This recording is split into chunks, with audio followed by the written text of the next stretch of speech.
Bonjour tout le monde, c'est moi Stéphane Meunier au Kembele. Je prends donc la vidéo pour vous dire que j'ai lu encore vos messages et que je reviens aussi sur le propos que j'ai dit hier, que nous n'avons pas les mêmes intérêts, l'Afrique et la France n'ont pas les mêmes intérêts.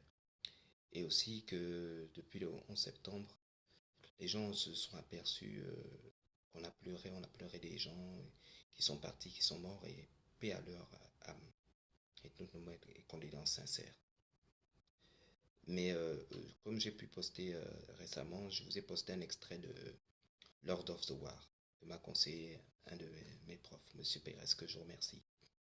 Parce que par cet extrait et les autres aussi, on comprend bien que nous sommes manipulés par des lobbyistes qui n'en ont rien à foutre de nous et qui pensent premièrement à leur intérêt.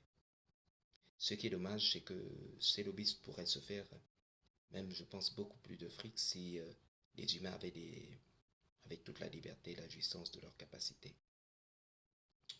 Plusieurs exemples démontrent lesquels. Le premier, c'est des sociétés dans lesquelles on constate que les ouvriers sont bien traités, ils ont droit à la sieste, et elles sont plus performantes. Toutes les études vous le diront, un ouvrier qui est bien traité est plus performant qu'un ouvrier qui part au travail seulement pour faire son argent et pour faire un travail alimentaire. Mais on continue parce que le lobby des armes a dit qu'il faut faire ça. Et on nous dit non, il n'y a pas de complot. Je vous le dis, effectivement, il n'y a pas de complot volontaire, mais il y en a un involontaire. C'est ces lobbyistes qui décident de tout. Qu'est-ce qu'on doit faire, qu'est-ce qu'on doit manger, qu'est-ce qu'on doit dire. Ils sont aussi bien à la Knesset que dans l'Assemblée nationale française, que au Parlement américain. Mais moi, je voudrais que l'humanisme ait un lobby aussi fort qu'eux. Et je pense que l'humanité a un lobby, c'est vous.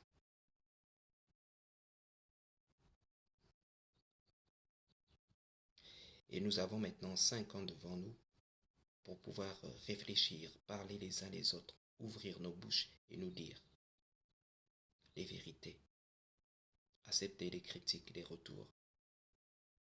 Mais se laisser encore manipuler par les pourcentages, les instituts de pourcentage, ce n'est pas notre volonté. Même si ils prétendent le contraire, ils nous influencent.